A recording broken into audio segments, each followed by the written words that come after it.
কাৰণ বিগত 25 বছৰে আমাৰ বৰ্তমানৰ স্পিকাৰ বিশ্বজিৎ দৈমাৰী যিটো অকৰ্মণ্যতা, তেওঁৰ যিটো মানে কাম নোহোৱা স্বভাৱ বা চৰিত্ৰ, সেইফালৰ পৰা ৰাইজে অতিষ্ঠ হৈছে।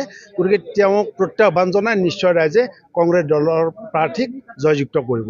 আৰু নিশ্চয় আমিও আশা কৰিম কংগ্ৰেছ দলৰ শীৰ্ষ মহলে আমাক নিশ্চয় প্ৰাৰ্থী হিচাপে বাছনি কৰিব। মই যোগেশ্বৰ কলিতাক দীৰ্ঘদিন ধৰি এই সমষ্টিৰ আলিয়ে গলিয়ে প্ৰতিটো চুবুৰী, প্ৰতিটো জাতি জনগোষ্ঠীৰ মাজত আগৰ পৰা প্ৰায় 30-35 বছৰ লাগি আছোঁ।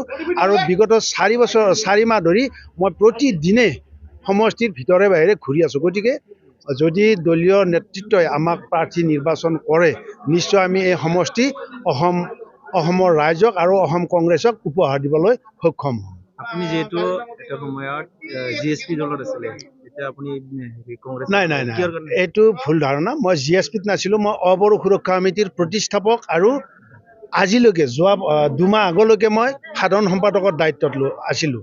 আৰু আপোনালোকে নিশ্চয় গম পায় যে এই অবড়ো সুৰক্ষা সমিতিৰ উদ্যোগতে বেনাৰতে মোৰ একক প্ৰচেষ্টা আৰু লগতে বিভিন্ন ৰাইজৰ সহযোগত আমি কোকৰাঝাৰত BPFৰ যিটো অতপালি, BPFৰ যিটো অত্যাচাৰ বা নৈৰাজ্যবাদ, স্বেচ্ছাচাৰিতা, তাৰ বিৰুদ্ধে আমি নৱকুমাৰ শৰণীয়াক আনকি আমাৰ নৰেন্দ্ৰ মোদীতকৈ ভোট বেছি দিয়াবলৈ সক্ষম হৈছিলোঁ। আৰু তাৰে ভিতৰত মই অন্যতম এজন সহযোদ্ধা আছিলোঁ। গতিকে মই অবড়ো সুৰক্ষা সমিতি এটা সংগঠন আছিল, সংগঠনটো সদায় কৰি নাথাকোঁ। আজি 2-3 মাহ আগতে মই সংগঠনৰ পৰা পদত্যাগ কৰিছোঁ। পদত্যাগ কৰি কংগ্ৰেছ দলত জইন কৰিছোঁ। আৰু কংগ্ৰেছ দলৰ কিছু সংখ্যক ঊৰ্ধ্বতম কৰ্তৃপক্ষ আমাক আবেদন কৰিব পৰামৰ্শ দিছিল, সেই হেতুকে মই আবেদন কৰিছোঁ। নাই, বড়োটো মই আপোনালোকক কৈছোঁ যে বড়ো জনগোষ্ঠীটো আমাৰ অসমৰ এটা আদিমতন সন্মানীয় আদৰৰ জনগোষ্ঠী, সেইটোৰ লগত আমাৰ কোনো সংঘাত নাই।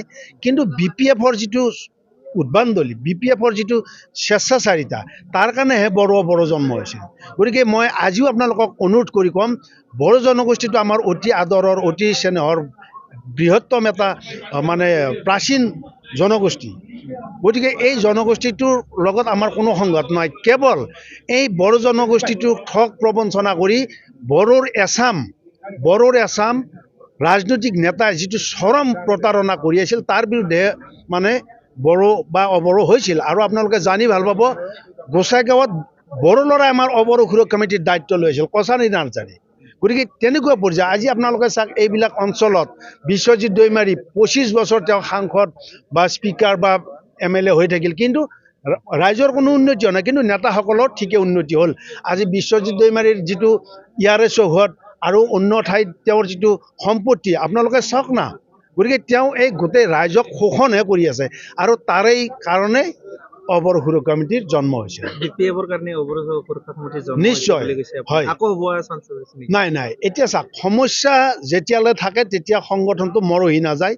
কিন্তু নতুন চামে ভাবিব, যদি ভূমিৰ অধিকাৰ নাথাকে, যদি ভাষাৰ অধিকাৰ নাথাকে, সেইবিলাক হৈ থাকিব। কিন্তু বৰ্তমান যিহেতু মাটি নামজাৰি, ভূমিৰ অধিকাৰ কিছু তেওঁলোকে শিথিল কৰিছে, আজিৰ তাৰিখত অবড়ো সুৰক্ষা সমিতিয়ে মনে মনে আছে।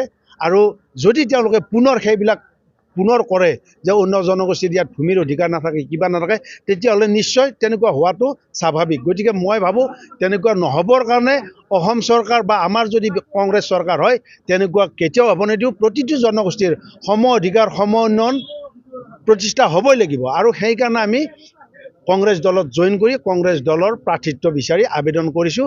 আৰু দলে যদি আমাক এইখিনি আশীৰ্বাদ কৰে, নিশ্চয় এই সমষ্টিটো আমি দলক উপহাৰ দিবলৈ সক্ষম হ'ম। 100% আশাবাদী। আৰু আশাবাদী হোৱাৰ এইটোৱে কাৰণ যে বিশ্বজিৎ দৈমাৰী যদি ইয়াত টিকট পায়, বিজেপি যদি প্ৰাৰ্থী হয়, মই আজিৰ পৰা 5-6 মাহ আগতেই লিখিছিলোঁ যে বিশ্বজিৎ দৈমাৰীৰ লগত যদি কংগ্ৰেছ দলে মোক প্ৰাৰ্থী দিয়ে, 15-20 হাজাৰ ভোটত তেওঁক পৰাজিত কৰিম।